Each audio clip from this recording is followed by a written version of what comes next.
They say every story has an ending. And some endings, well, they don't tie up in a neat bow. Some leave behind silence, questions, and echoes that linger far longer than any arrest, any trial, or even any truth.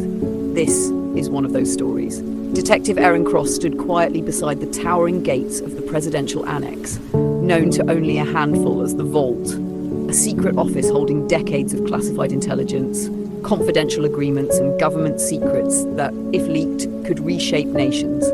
Most didn't even know it existed. But James did. James, the gentleman thief with a smile like mischief itself. The same man who had walked through the country's most secure systems like they were open fields.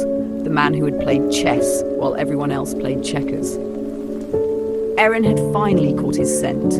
For weeks, Eren had pored over clues left behind in the wake of James' escape.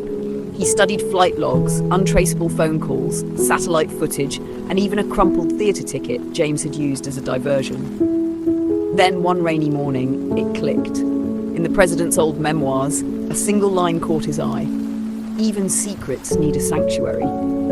Eren knew what that meant. The Vault.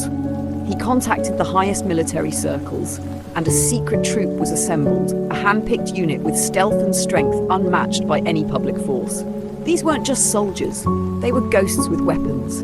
As the sun set on the day of the operation, Eren and his team fortified the Vault. Every corridor had motion sensors, every wall reinforced, every digital node encrypted. They waited, hours passed. Midnight struck, silence, then a flicker on the mainframe. The screens dimmed for a fraction of a second, enough to raise Eren's pulse. He rushed to the control center. The database was untouched. Every guard was at their post. It looked perfect. Too perfect. It wasn't a break-in, it was a breakthrough. In real time, Eren watched helplessly as firewalls collapsed without alarms.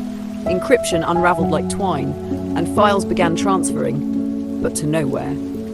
There was no traceable IP, no terminal breach. James hadn't come to the Vault. He was already inside it, from somewhere else. James had hacked the Vault. An AI-based system Eren hadn't even known existed had been exploited. Remote access points were triggered that hadn't been activated in years. James had studied the place better than its own creators. Within 3 minutes, terabytes of secret documents were copied and vanished into the void. Then, just as suddenly, everything stopped. The lights returned, the systems restored, guards confused but unharmed, and then the message. The president's personal email blinked. It was a message from James, just 3 words. "Thank you, sir," signed with his emblem. A silver feather. Eren stared at the screen, unable to move. He knew it was over. They searched servers across continents, questioned the military elite, and even checked under the radar stations of the Arctic. But James had vanished like smoke. Rumors spread. Some said James was hired by another government. Some said he was dead. Others believed he had simply retired, content with his final heist. But then, a month later, a broadcast wave broke through several national news channels for exactly 1 minute. It wasn't a visual, just a voice, James's voice. To those who wonder why, I say not all treasures are gold. Some are truths, and some truths should remain untouched. But it seems yours were too easy to reach, so ask not what I did, but why it was so easy. Some things are better left mysterious. Then silence. The broadcast ended.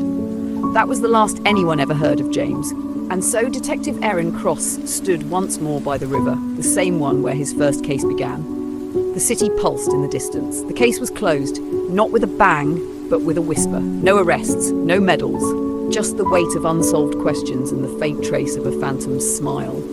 Sometimes the game ends without a winner, and sometimes, just sometimes, that's the point.